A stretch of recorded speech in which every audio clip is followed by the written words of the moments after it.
pa masabi ng House Quad Committee kung irerekomenda nilang masampahan ng kaso si dating Pangulong Rodrigo Duterte. Yan ay kahit pa sa kanilang palagay, siya ang naging sentro ng umunoy grand criminal enterprise sa bansa noong kanyang administrasyon. Yan ang ulat ni Mela Les Moras.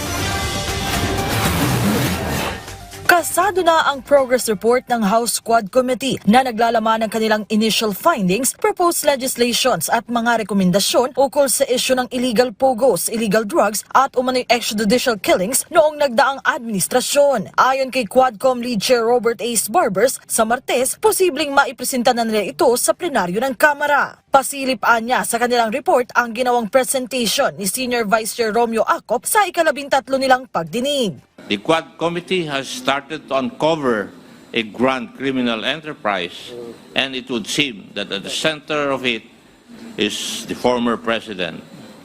Napakasakit po nito dahil tayo pong lahat ay nabudol. Sabi ni Barber, sentimiento ng buong Quadcom ang pahayag ni Acop. Tanong tuloy ng media, kasama ba sa irerekomenda nilang masampahan ng kaso si dating Pangulong Rodrigo Duterte? Gayong naniniwala sila na siya ang sentro ng umano'y grand criminal enterprise na ito. Well, pinag-aaralan pa namin kung ano yung sino ang mga pwedeng marekomenda na kasuhan criminally or administratively for those who are in government still, kasi nga ayaw naman namin magparatang na wala tayong basihan. Kahapon muling naging mainit ang talakayan ng Quadcom. Pinatawan ng contempt si dating PIDEA Chief Wilkins Villanueva dahil sa umano'y pagsisinungaling at pag-iwas sa mga tanong.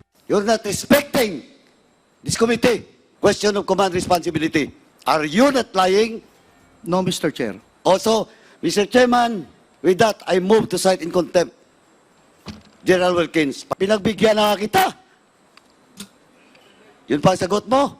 Karaniwan ng kasunod ng contempt ang arrest at detention order, pero sa diwa ng Pasko, sa Enero na ipatutupad ng komite ang kautusan. Bago yan, una na ring na-contempt si Police Colonel Hector Grijaldo dahil sa paulit-ulit niyang pagliban sa pagdinig. Kung may mga na-contempt, mayroon din namang ilang personalidad na lusot na mula sa contempt order ng Quadcom. Kabilang na riyan sina dating Bamban Tarlac Mayor Alice Cuo, Cassandra Ong, Tony Yang at Police Major Leo Laraga. Bukod naman sa Quadcom, tuloy-tuloy rin ang pagdinig ng iba pang komite sa susunod na linggo. Mela Les Moras para sa Pambansang TV sa Bagong Pilipinas.